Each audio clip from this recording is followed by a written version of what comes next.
ফালাম্মা রাআউ বাসানা ক্বালু আমান্না বিল্লাহি ওয়াহদা ওয়া কাফারনা বিমা কুন্না বিহি মুশরিকিন। কোরআনে আল্লাহ বলেন, যত বিধর্মী আছে, যত বিজাতি আছে, যত সুপার পাওয়ার মালিক হোক না কেন, যখন দেখবে মালাকুল মউত চলে আসছে, যখন নিদর্শনগুলো তার সামনে চলে আসবে, তখন সবাই বলবে ক্বালু আমান্না বিল্লাহি ওয়াহদা, আল্লাহ তোমার একত্ববাদকে মেনে নিলাম, একমাত্র তোমাকে বিশ্বাস করে নিলাম। ওয়া কাফারনা বিমা কুন্না বিহি মুশরিকিন, আগে যেই ধর্ম আমি পালন করছি সবগুলোকে বর্জন করে দিলাম, কোন ধর্ম আমি মানব না, একমাত্র ইসলামের অনুসারী হয়ে গেলাম।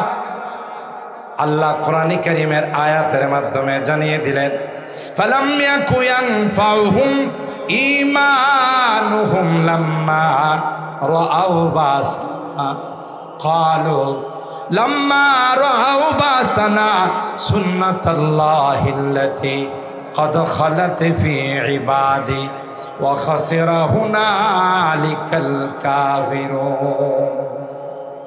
আল্লাহ বলবেন, না না, সময় মেয়াদ শেষ হয়ে গিয়েছে, এখন যতই তোমরা বলবা আমরা ঈমানদার, আল্লাহ বলেন এখন বললে আর কাজে আসবে না, কারণ যখন সময় ছিল তখন তোমরা ঈমান আনো নাই, যখন সময় ছিল তোমরা কুফরি কি বর্জন করো নাই, এখন তোমাদের মেয়াদ শেষ হয়ে গিয়েছে, ঈমান আনার সময় শেষ হয়ে গিয়েছে। আল্লাহ বলেন এখন ঈমান আনলে কোনো লাভ হবে না। ঠিক কিনা বলেন?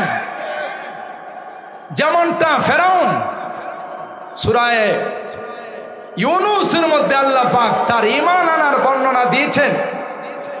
লৌহিক সাগরে ফেরাউন যখন ডুবা শুরু করলো, আল্লাহ যখন ফেরাউনকে শাস্তি দেওয়া শুরু করলেন, তখন ফেরাউন আল্লাহকে বলেন, ক্বালা আমানতু বিল্লাহিল্লাযী আমানাত বিহি বানু ইসরাঈল ওয়া আনা মিনাল মুসলিমিন। হে আল্লাহ, আমি কিন্তু একজন পাক্কা মুসলমান, বনু ইসরাঈল যে আল্লাহকে বিশ্বাস করেছেন আমিও সেই আল্লাহকে বিশ্বাস করে নিলাম, আমি একজন পাক্কা মুসলমান।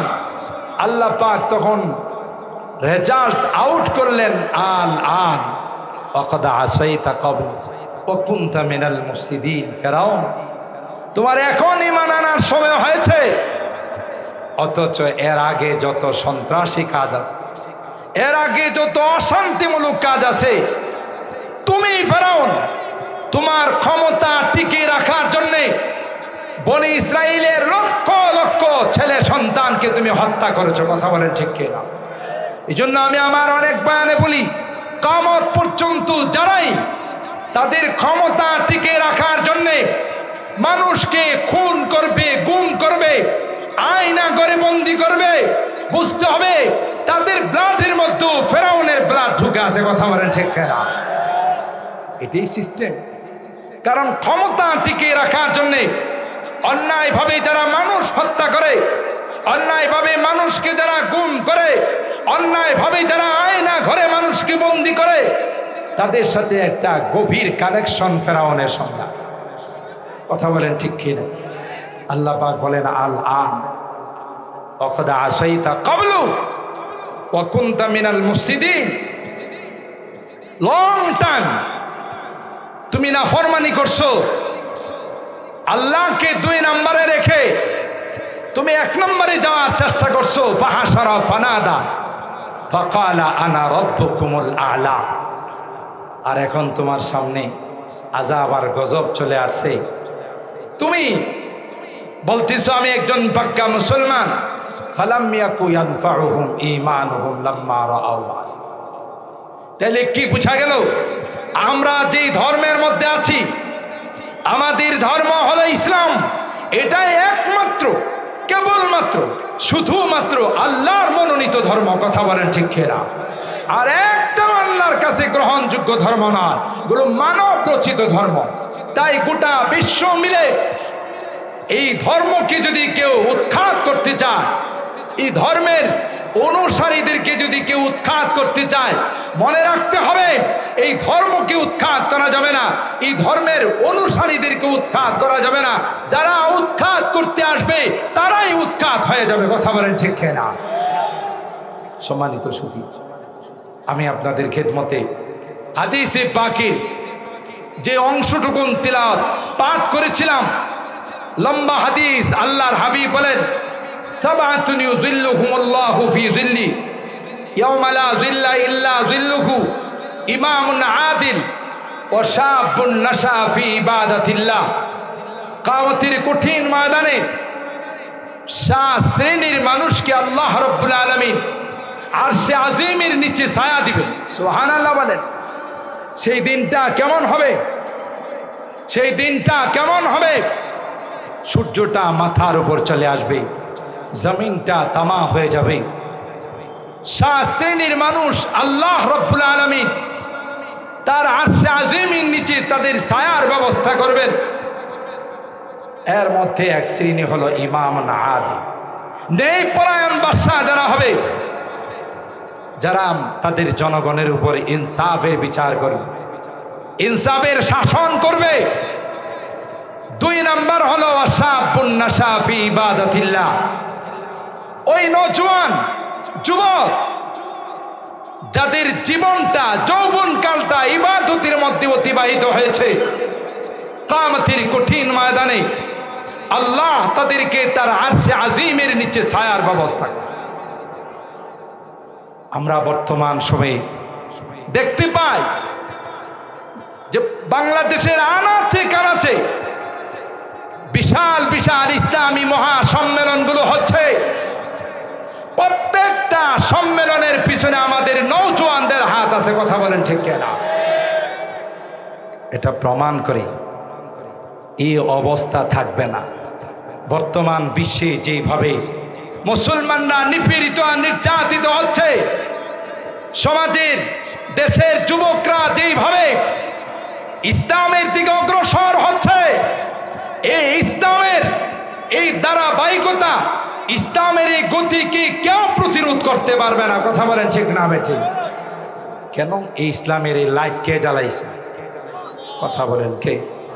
খুরশিদে দ্বীন अहमद का आलम के उफुक पर चमकेगा। দিনের সূর্য আকাশের মধ্যে কে জ্বালাইছেন? আল্লাহ। আল্লাহ যে সূর্য জ্বালাইছেন, এটা কি কেউ অফ করে দিতে পারে? কারো ক্ষমতা আছে?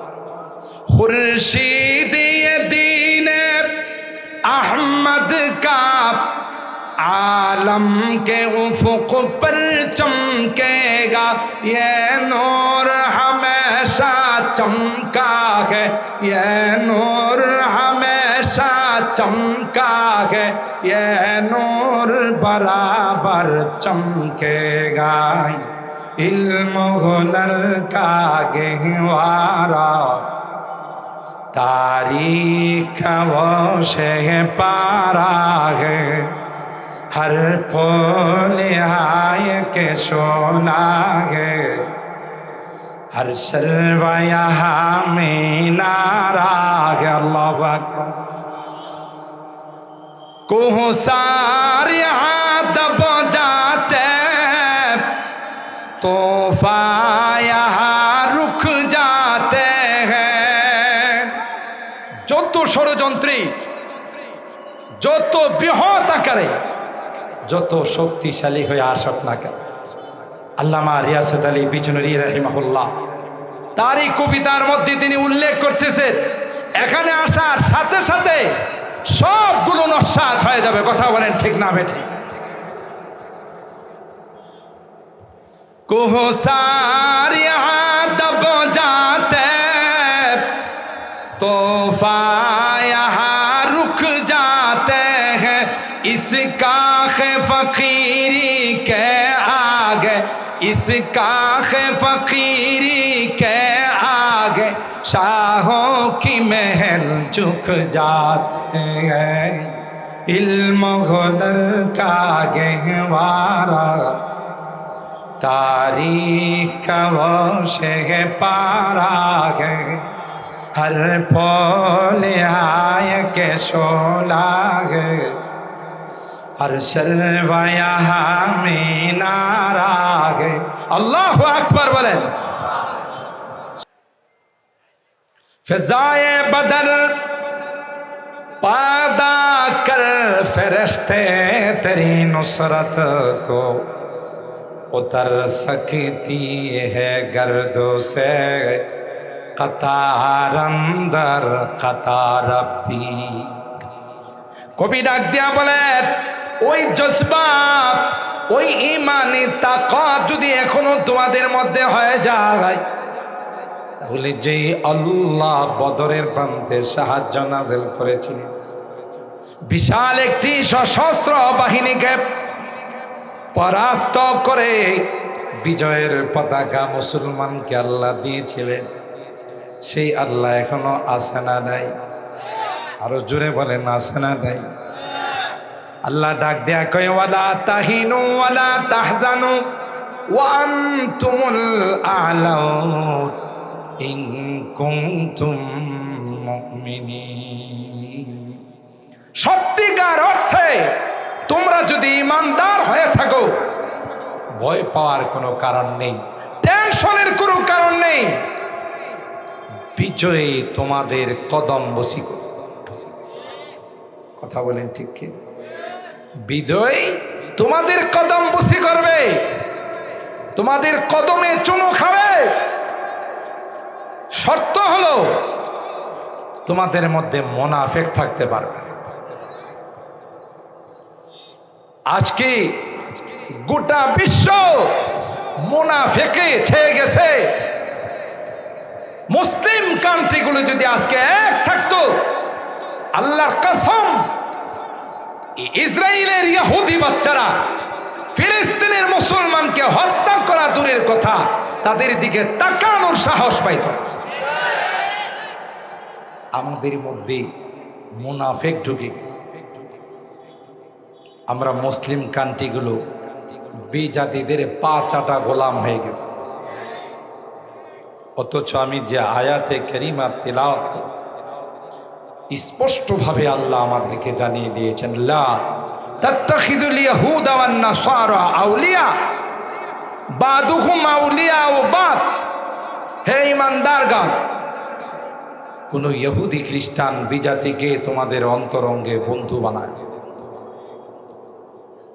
তোমাদের কলবের মধ্যে তাদের জায়গা করে দিও না হ্যাঁ বাহ্যিক সম্পর্ক থাকবে পৃথিবীতে চলতে গেলে কূটনৈতিক সম্পর্ক থাকতে হবে কিন্তু কোনো মুসলমান কোনো বিজাতিকে অন্তর দিয়ে ভালোবাসতে পারে না বাদুহুম আউলিয়া ও বাদ এরা একে অপরের বন্ধু মুসলমানের বন্ধু কোনোদিন বিজাতি হতে ভুলটা আমাদের এখানে আল্লাহ বলেন বন্ধু নয় আর আমরা তাদেরকে আমাদের অন্তরের কলবের বন্ধু বানাই যে কারণে আমাদের এই ভয়াবহ পরিণতি তার বাস্তব প্রমাণ হলো বাংলাদেশ মনে করে পার্শ্ববর্তী রাষ্ট্র ইন্ডিয়া আমাদের অন্তরঙ্গ বন্ধু আর ইন্ডিয়া সব সময় চায় বাংলাদেশকে কিভাবে শেষ করে দেবে আমরা ইতিহাসের পাতা খুললে দেখি আমাদের দেশের বর্ডার রক্ষী বাহিনী যাদেরকে বিডিআর বলা হয় এরা এতটাই সাহসী এতটাই শক্তিশালী আপনারা বহু বছর আগের ঘটনা পত্রিকায় দেখেছেন মিডিয়ার মাধ্যমে দেখেছেন রৌমারী সীমান্ত রাত্রের আধারে ইন্ডিয়া আমার দেশের 1 কিলোমিটার দখল করে ফেলছে বিএসএফ ইন্ডিয়ান বাহিনী তখনকার সময়ে বর্ডার রক্ষী বাহিনীর নাম ছিল বিডিআর। ওখান থেকে স্থানীয় নেতারা, স্থানীয় অফিসাররা হেডকোয়ার্টারে যোগাযোগ করলেন যে এই হলো অবস্থা, আমরা কি করব। হেডকোয়ার্টার থেকে বলা হলো যে অ্যাকশন, ডাইরেক্ট অ্যাকশন, সোজা অ্যাকশনে যাও। পত্রিকা, মিডিয়া, নিউজগুলো সাক্ষী, আমার দেশের নওজওয়ানরা অ্যাকশনে যাওয়ার সাথে সাথে ভারতের বিএসএফকে মুহূর্তের মধ্যে প্রায় 100 বিএসএফকে বিনা হিসাবে জাহান্নামে পৌঁছাই দিয়েছে। কত? 100 বিএসএফ, ভারতের বর্ডার রক্ষী বাহিনী। আমার দেশের একটা নওজওয়ানের গায়ে কোনো টাচ লাগাইতে পারে নাই। সেদিন থেকে ভারত তাদের মাথায় এই মিশন ঢুকছে যে যদি কখনো বাংলাদেশের সাথে আমাদের যুদ্ধ বেঁধে যায়, কখনো যদি বাংলাদেশ আমরা দখল করতে চাই, সেনাবাহিনী তো দূরের কথা, নৌবাহিনী, বিমান বাহিনী তো দূরের কথা, তাদের যে বিডিআর, তাদের মোকাবেলা করাই আমাদের পক্ষে সম্ভব হবে না। সেদিন থেকে পরিকল্পনা তাদের মাথায় আসছে যে বিডিআর কে রাখা যাবে না, বিডিআর এর কোমর ভেঙে দিতে হবে, বর্ডার রক্ষী বাহিনীকে ধ্বংস করে দিতে হবে। আর সেই পরিকল্পনার ফলাফল প্রকাশ পেয়েছে পিলখানা হত্যাকাণ্ডের মাধ্যমে। বহুদিন আগের পরিকল্পনা, সেই পরিকল্পনা পিলখানা হত্যাকাণ্ডে 57 জন চৌকস অফিসারকে হত্যা করে আমার দেশে বিডিআর কে পঙ্গু করে দেওয়া হয়েছে। কথা বলেন ঠিক কিনা? কারণ ওরা বিধর্মী, এরা আমাদের কোনো উন্নতি দেখতে চায়। আমরা তাদেরকে বলি, কখনো কখনো বাংলাদেশে এই রকমের স্লোগানও ছিল যে ভারতের উন্নতি আমাদের উন্নতি। কথা কান, ভারতের উন্নয়ন আমাদের উন্নয়ন। দুই দেশের মধ্যে স্বামী স্ত্রীর সম্পর্ক। কথা বলেন ঠিক কিনা? ইনশাআল্লাহ কিয়ামত পর্যন্ত এই স্লোগান বাংলার জমিনে আর কেউ দিতে পারবে না। কথা বলেন ঠিক কিনা? কারণ এদেশের মানুষ আর গোলামি কখনো মেনে নেবে না। কথা বলেন ঠিক কিনা? কোরআন 1500 বছর আগে আমাদেরকে সতর্ক করে গেছে, ইয়া আইয়ুহাল্লাযীনা আমানু লা তাত্তাখিযুল ইয়াহুদা ওয়ান নাসারা আউলিয়া। আল্লাহ পাক কয়, হে ঈমানদারগণ, কখনো বিজাতিদেরকে তোমাদের বন্ধু বানায় না। এরা একে অপরের বন্ধু, একজন আরেকজনের পাশে দাঁড়ায়, মুসলমানদের বিপক্ষে দাঁড়ায়। গোটা বিশ্বে যত হামলা মামলা, যত আক্রমণ হয় সবগুলো মুসলিম কান্ট্রিগুলোতে হয়। ঠিক কিনা বলেন? মুসলিমদেরকে, মুসলমানদেরকে নিধন করার জন্যে, মুসলমানদেরকে শেষ করে দেওয়ার জন্যে যত রকমের ষড়যন্ত্র, যত রকমের পরিকল্পনা, সবগুলো তাদের পক্ষ থেকে বানানো হয়। টুইন টাওয়ারের হামলা, পেন্টাগনের হামলা, সবগুলো ছিল তাদের সাজানো। একটাও মুসলমানদের কোনো দখল ছিল না। আমেরিকা ইহুদির বাচ্চাদের পরামর্শ নিয়ে পরিকল্পনা সাজিয়েছিল এই টুইন টাওয়ারের হামলার মাধ্যমে, পেন্টাগনের হামলার মাধ্যমে, যে ওসামা বিন লাদেনকে বিশ্ব সন্ত্রাস বানিয়ে, ওসামা বিন লাদেনকে দোষী বানিয়ে, টেররিজমদের নেতা বানিয়ে আফগানকে শেষ করে গোটা বিশ্বের মুসলিমকে শেষ করে দিবে, তাদের জানা নেই মুসলমানদের অভিভাবককে। কথা বলেন, যালিকা বিআন্নাল্লাহা মাওলাল্লাযীনা আমানু ওয়া আন্নাল কাফিরিনা লা মাওলা লাহুম। আল্লাহ সূরা মুহাম্মাদের আয়াতের মধ্যে বলেন, হে বিশ্বের মুসলমান, ভয় পেও না, টেনশন করো না। তাদের কাছে অ্যাটম বোম থাকতে পারে, তাদের কাছে পারমাণবিক থাকতে পারে, তাদের কাছে বিভিন্ন রকমের ক্রুজ ক্ষেপণাস্ত্র থাকতে পারে, আরো অনেক কিছু তাদের কাছে থাকতে পারে। কেন মনে রাখবা রে, আমি আল্লাহ তাদের অভিভাবক নয়। কোন অ্যাটম বোম, কোন পারমাণবিক, কোন অগ্নেয়াস্ত্র আল্লাহর হুকুম ছাড়া কাজ করে। কথা বলেন ঠিক কি? আল্লাহর হুকুম হবে তখন কাজ করে। আল্লাহ ক্লিয়ারলি জানিয়ে দিয়েছে, আমি আল্লাহ তাদের অভিভাবক নয়। ওয়া আন্নাল কাফিরিনা লা মাওলা লাহুম, কাফেরদের কোনো অভিভাবক নেই, আমি আল্লাহ তোমাদের অভিভাবক। সুবহানাল্লাহ। তার বাস্তব বাংলাদেশের মানুষ তোমরা দেখেন, একটা স্ট্রং শক্তিশালী হানাদার বাহিনী, তাদের সামনে তোমাদের দাঁড়ানোর মতো কোনো ক্ষমতা ছিল? কথা কয় না। পাকিস্তান বাহিনী, হানাদার বাহিনী যখন আমাদের সামনে চলে আসছিল, তাদের মোকাবেলা করার কোনো ক্ষমতা আমাদের ছিল? নিঃসন্দেহে আল্লাহ রাব্বুল আলামিন আসমান থেকে আমাদের উপরে সাহায্য করে মাজলুমদের পক্ষ নেন, জালেমদের পক্ষে আল্লাহ কখনো যান। কথা বলেন ঠিক কিনা?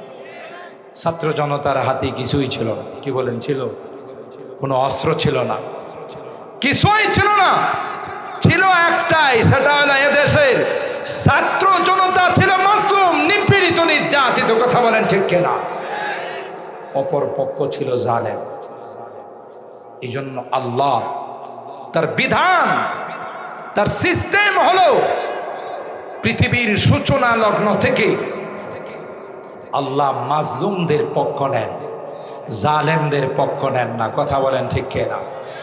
তাই আমরা ছিলাম মাজলুম, আমরা ছিলাম নিপীড়িত, নির্যাতিত, নিষ্পেষিত, শোষিত জাতি।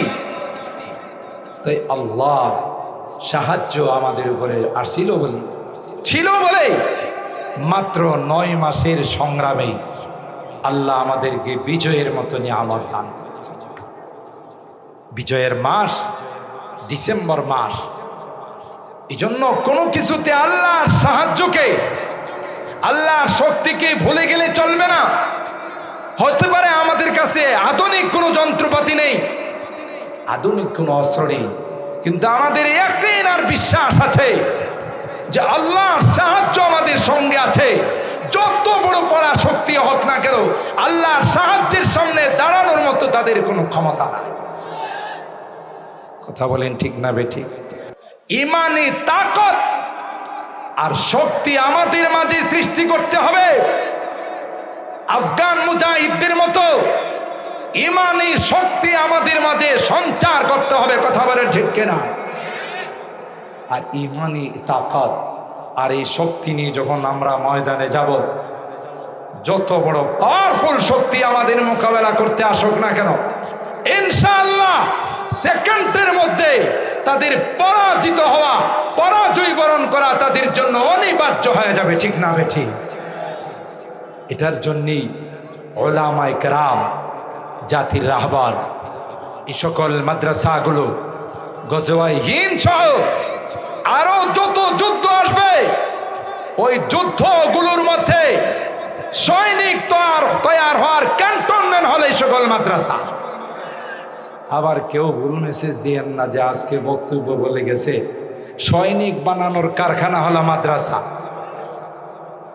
আমাদের যে অপবাদ দেওয়া হয়েছিল, সে অপবাদের জন্য না। যারা অপবাদ দিয়েছিল মাদ্রাসা জঙ্গিবাদ প্রজনন কেন্দ্র, সন্ত্রাসীদের আস্তানা, মাদ্রাসা, টেররিজমের কারখানা। আল্লাহ প্রমাণ করে দিয়েছেন যে মাদ্রাসা, আলেম ওলামা, নায়েবে রাসূল, ওয়ারাসাতুল আম্বিয়ারা ছিল, আছে, থাকবে। যারাই বিভিন্ন অপবাদ দিয়েছিল তাদের এখন খুঁজে পাওয়া যায় না। কথা বলেন ঠিক কিনা? কিয়ামত পর্যন্ত এই সকল দ্বীনের প্রতিষ্ঠানগুলো থাকবে, ঠিক না বেঠিক? হ্যাঁ, কেন বললাম ক্যান্টনমেন্ট? জিহাদের ক্যান্টনমেন্ট। কারণ 200 বছর ইংরেজ বেনিয়ারা এই ভারত উপমহাদেশ শাসন করেছিল। সর্বপ্রথম তাদের বিরুদ্ধে যারা জিহাদের ঘোষণা দিয়েছেন এরা হলো আমাদের আকাব। কথা বলেন ঠিক কিনা? আর তাদের বিরুদ্ধে জিহাদ করার জন্য স্বপ্ন যুগে হযরত কাসেম নানতুবি রাহিমাহুল্লাহকে আল্লাহর হাবিব বললেন, এমনি তাদের বিরুদ্ধে জিহাদ হবে না, এর জন্য ক্যান্টনমেন্ট বানাইতে হবে, সেটা হলো দেওবন্দ মাদ্রাসা। কথা বলেন ঠিক কিনা? খুদ সাকি কৌসর নে রাখি मैं खाने की बुनियाद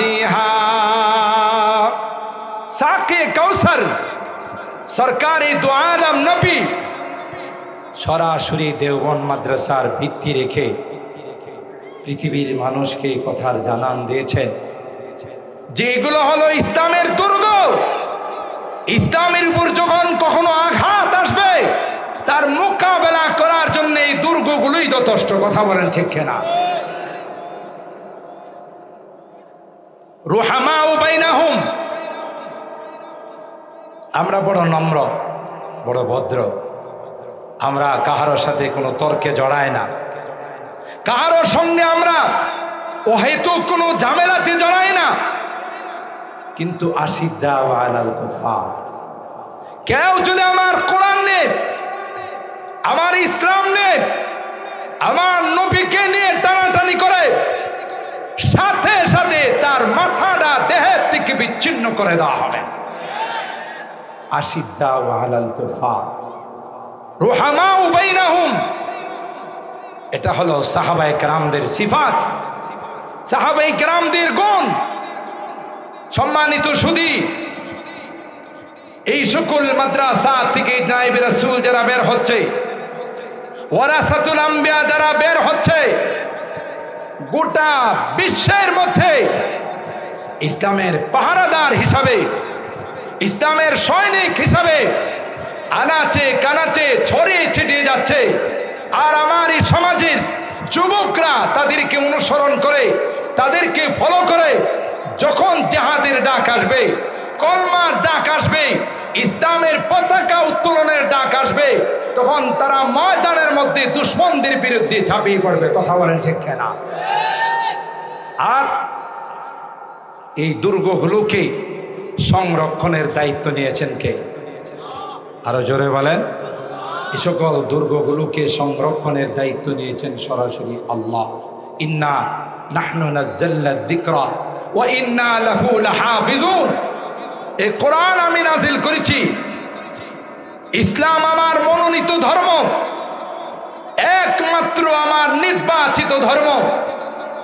আমি আমার বয়ানে আপনাদের অনেক সময় বলে থাকি, সর্বপ্রথম আদম সন্তান যখন দুনিয়াতে আসছে তখন কিন্তু অরিজিনাল ধর্ম ইসলাম নিয়ে দুনিয়াতে আসছে। কুল্লু মাউলুদিন ইউলাদু আলাল ফিতরা ফাআবাওয়াহু ইউহাফিদানিহি আও ইউনাসসিরানিহি আও ইউমাজ্জিসানি।